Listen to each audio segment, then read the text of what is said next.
दोस्तों स्वागत है आप सभी का अपने YouTube चैनल पर। अगर आप हमारे चैनल पर नए हैं तो प्लीज हमारे चैनल को लाइक, शेयर और सब्सक्राइब कर दें। तो आज हम बात करने वाले इंडिया गठबंधन के सीट बंटवारों का, और हम बात करने वाले महाराष्ट्र में सीट बंटवारा लगभग तय हो गया है। प्रकाश अंबेडकर अब महाराष्ट्र विकास अघाड़ी का हिस्सा होंगे।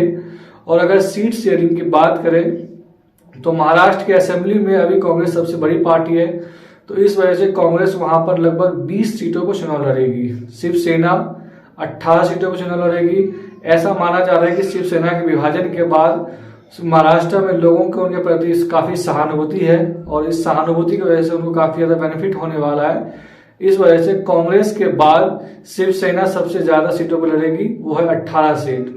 उसके बाद एनसीपी को 8 सीटें दिया गया है, ऐसा माना जा रहा है, क्योंकि एनसीपी के अंदर भी 2 फाड़ हो चुकी है। अजीत पवार ने एनसीपी को तोड़ लिया है और इसके वजह से एनसीपी कमजोर हुआ है, और इस वजह से उन्हें 8 सीट दिया गया है। प्रकाश अंबेडकर की पार्टी को 2 से 3 सीटें दिया गया है, और उसके बाद जो राजू शेट्टी है उनको 1 सीट दिया गया है कांग्रेस की कोटे की तरफ से।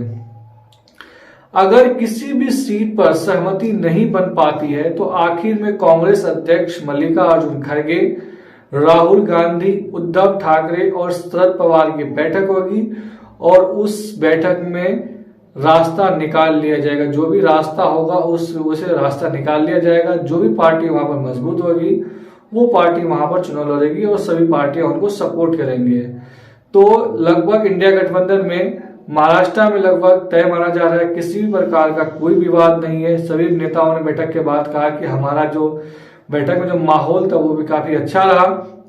हमने लगभग तय कर लिया, संजय राउत ने भी बयान दिया बैठक से निकलने के बाद कि लगभग हमने सीट तय कर लिया है। किसी भी प्रकार का कोई कंफ्यूजन नहीं है महाराष्ट्र के अंदर इंडिया गठबंधन के बीच में सीट शेयरिंग को लेकर के, और हम जो जहां लड़ना चाहते हैं वहां से लगभग तय हो चुका है। लगभग हमने सीटें फाइनल कर ली है। अब एक चरण का और बैठक होना है, वो दिल्ली में होगा मुकुल वासनिक के घर पे। उसके बाद सीट शेयरिंग का अंतिम जो रूप है उसे दे दिया जाएगा। उसके बाद पार्टी अपने अपने हिसाब से तैयारियां शुरू कर देगी महाराष्ट्र के अंदर। अगर महाविकास अघाड़ी यूनाइटेडली चुनाव लड़ती है तो जाहिर सी बात है वो अच्छा खासा परफॉर्मेंस कर सकती है, क्योंकि कांग्रेस के बाद जो है दोनों पार्टी है, जो शिवसेना हो चाहे वो एनसीपी हो, दोनों का 2 फाड़ हो चुका है। दोनों पार्टियां टूट चुकी है।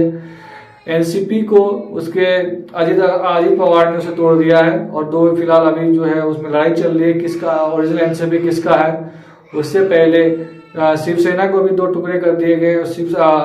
एकनाथ शिंदे ने उसके साथ बगावत कर लिया उद्धव ठाकरे के साथ, और उसकी सरकार भी गिर गई थी, और उनका भी लगभग 2 फाड़ हो चुका है। लेकिन कांग्रेस अभी यूनाइटेडली है और असेंबली के अंदर भी सबसे बड़ी पार्टी है। तो आप इसके बारे में क्या सोचते हैं? किस पार्टी को सबसे ज्यादा सीटों पर चुनाव लड़ना चाहिए महाराष्ट्र के अंदर, और कौन पार्टी सबसे अच्छा परफॉर्मेंस कर सकती है महाराष्ट्र के अंदर? आप हमें कमेंट में बता सकते हैं। और चैनल पे नए हैं तो प्लीज हमारे चैनल को लाइक, शेयर और सब्सक्राइब कर दें। धन्यवाद।